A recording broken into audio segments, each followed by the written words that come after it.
Hello, friends. So today's going to be one of those days where I'm just kind of like shooting on the fly. My daughter is home from camp with a fever. She's over there watching PJ Masks and has promised me she won't be running in to ask me things, but we'll see about that. But I wanted to make some content, so we're going to review some fruit brandies, some eau de vies today. Because it's actually been a while since I've hopped into the world of eau de vies. Today we're doing America, and today we're doing all stuff bottled at 40%. So, just to warn you in advance, I will be complaining a lot about how these would be so much better if they were only bottled at, 45 or 50 or some other strength that, us bourbon-loving Americans could really appreciate. So just know that that's coming, but I'm still really, really eager to try these. We got two from my beloved Clear Creek Distillery over in Hood River, Oregon. And then we got this guy. This is Iyi from... is Iyi the name of the distillery? No, the name of the distillery is Bulgari, apparently. And that is in turn owned by something called Boston Helios. It's all very complicated, but I'm interested in trying this because I don't think I've had a strawberry brandy before. So let's get going. All right, starting off with the Clear Creek Raspberry Brandy. 40%. Oh, yeah.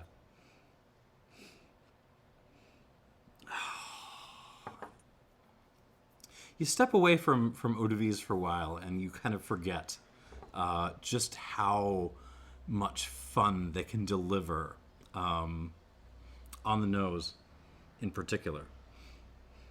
Raspberry, yeah, I mean, there's a little bit of like you went to Whole Foods and you spent like $5 on a little tiny thing of raspberries that your 5-year-old demolishes in 10 minutes. There's a little bit of that, but it's much more herbaceous than that. We're really on like oregano, some sage. There's a little bit of like a dirty note in this. What is that? There's some floral aspects, some lilacs, just some mixed field flowers maybe. Just like, I don't know, a clod of topsoil in there. It's really interesting, dense. Yeah, so here's the game. You go to fruit eau de vies expecting them to be fruity and nice and fruity. And more often than not, they just aren't. They're very, very herbaceous. And kind of metallic. There's a little bit of like a bag of nickels in here.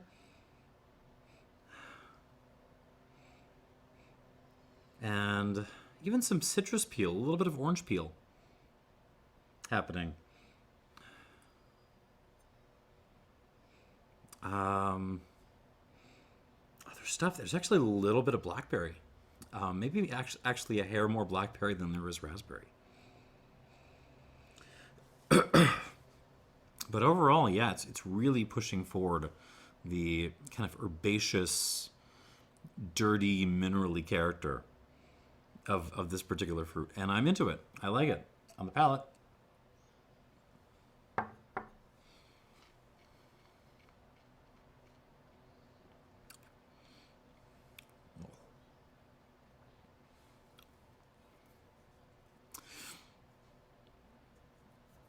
I mean, so yes.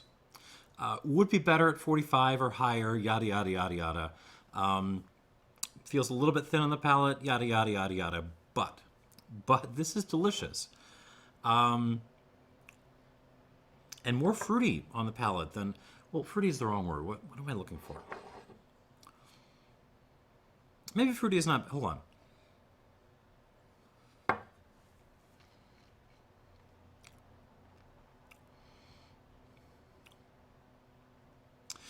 Yeah, it arrives almost on like a mixed fruity bubblegum kind of note. So imagine like taking some raspberry bubblegum, but also like some blackberry bubblegum, and I don't know, a touch of like, imagine somebody made like a cherry pit flavored bubblegum. Take those bubblegums, smother them in herbs, in like fresh oregano, sage, again, parsley in there. Yeah, like kind of bitter herbs. Uh, um, and then like maybe wrap some rocks and pebbles in there too. And you put all that in your mouth. That's what's happening up front. And then as it kind of travels through your palate, a lot of the fruity elements, the candy elements kind of get stripped away. And you end up with this very kind of herbal, slightly minerally dry back end.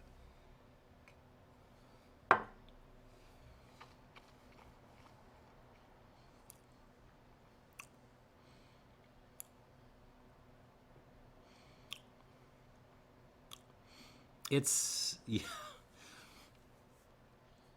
This might be one of my favorite Clear Creek 40% brandies that I've had, because nothing's topping the higher strength stuff that I've had from them, which is but yeah, this is really good.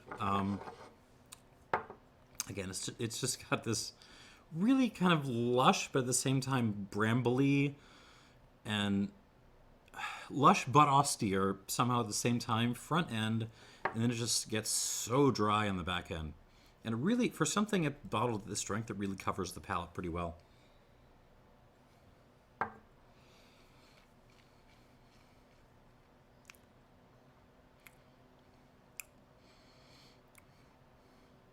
Yeah, this is nice. Would love it at 45, yada, yada, yada. But I will take this. I'm going to give this 84 points. 84 points for the Clear Creek Raspberry Brandy. And we are moving on. Well, I'm going to have some water and then we shall move on. Now we are on their Cherry Brandy. And this is big. This is important because Cherry Brandy is kind of up there with pear as far as like the more common fruit brandies are going to see out there. Also apricot is kind of up there. Mirabelle. Plum, of course. Cherry is in like the top 5 somewhere. Oh. Yeah. It is worth exploring the world of eau de vie, fruit eau de vie, just for the noses on these things.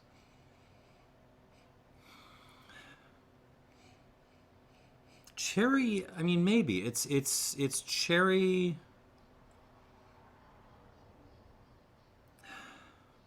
Sorry, it's more like a okay. So like maybe mashed overripe cherries mixed with a little bit of underripe cherry. There's no like just correct level, normal level of ripeness cherry on this nose. And there's also a fair amount of fig and mulberry on this. Yeah, the fig is kind of dominating. Boysenberry, actually.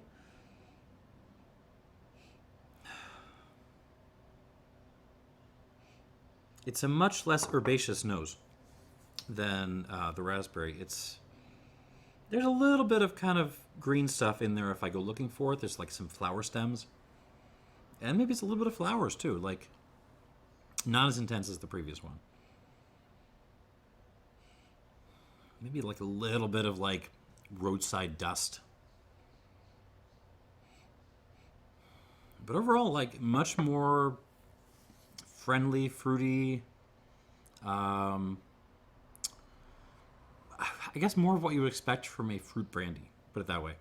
On the palate.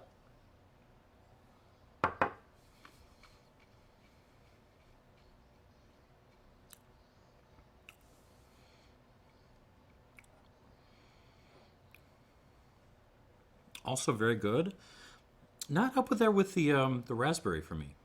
It just doesn't have that same level of development in the mouth. So what you're getting is not so much like overripe cherry this time. It's really like kind of slightly green cherry married with figs, mulberry, the flower stems thing.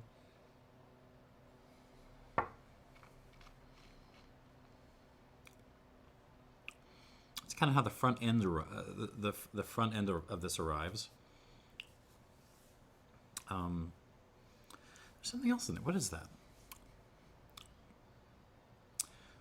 Raisin? Yeah, it's raisin. Okay, a little bit of raisin on the front end as well. And then again, all of that kind of fades off into a kind of green, dry finish. So on like flower stems and that kind of roadside dust thing again.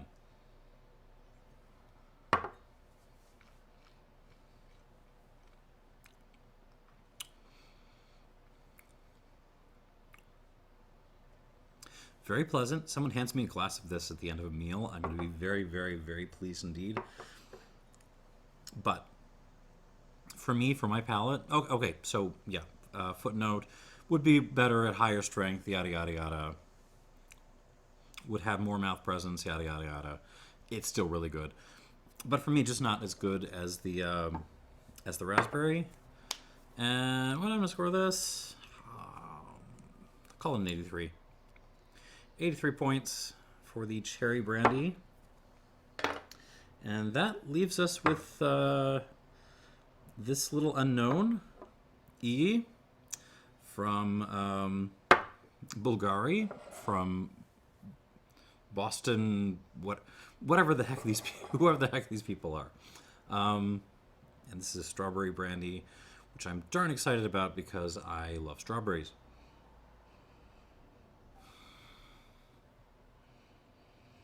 Okay, that's not what so it's almost like a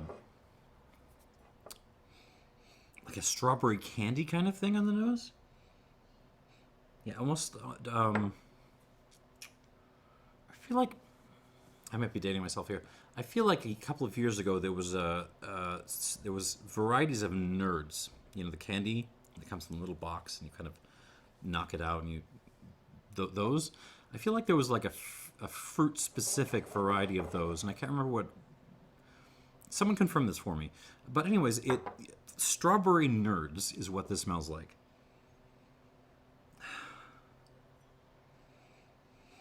Yeah, and that's most of what's going on. It's very straightforward, like fruit candy.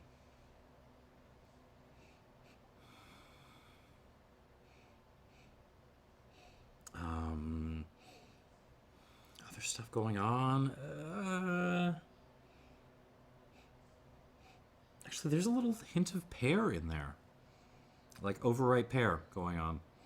But most of what's happening is, yeah, strawberry Nerds on the palate.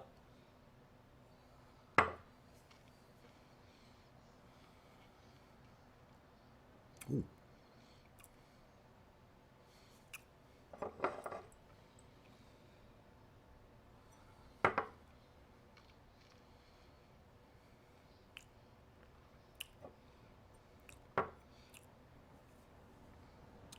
I have to check the text sheet to be sure, but I'm pretty sure this is sweetened.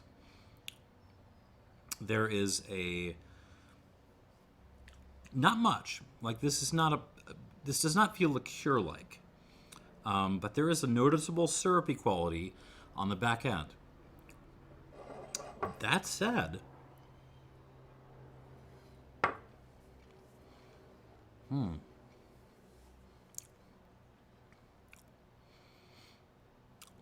okay, friends, come in the room with me because we're about to spout some heresy for a second. Why do we all hate sweetened rums and additive-laden agave? I think a lot of the time it's because the sugar and the aspartame or whatever the hell they're doing to the tequilas, it throws off the balance, right? That's the problem. Like sweetness is nothing wrong with sweetness. Sweetness is good if it's in balance with the other components of the flavors. It's why we all love, or at least I love, really awesome Rieslings, really awesome dessert wines, things like that, because they have other stuff going on, acidity or whatever, to balance off the sugar content. This has some syrupiness on it, but it feels like there's enough other stuff going on that it's kind of balancing the sugar out. Personally, I'm not sure if I would buy a bottle of this, but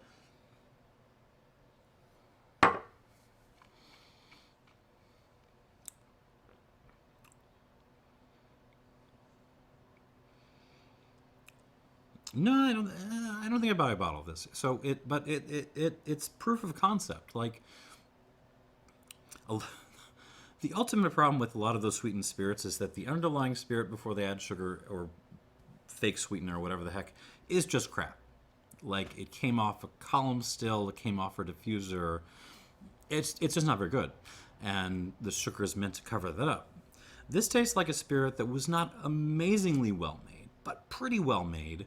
And then they add a little bit of sugar to it, and it kind of works. Now, what is there and kind of making this work is pretty simple. You've got the strawberry nerds kind of thing, but also some like just unripe strawberry, some green strawberry, almost some strawberry leaves, stem in there.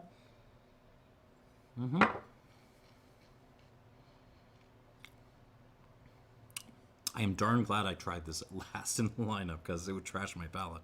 Yeah, there's some minerality in this, some like wet stones happening. Little like beach sand, maybe. Touches of herbaceousness, maybe a little parsley happening. It's not a ton. Like, it's even without the sugar involved, this would be probably my least favorite on the table, but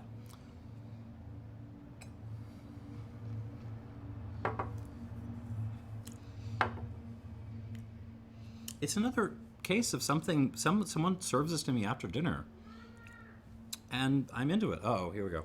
So I'm going to give this 81 points. I'm going to be nice. Hey, Rum Rum. Let me say bye-bye to the people on the camera. Thanks for watching, and cheers.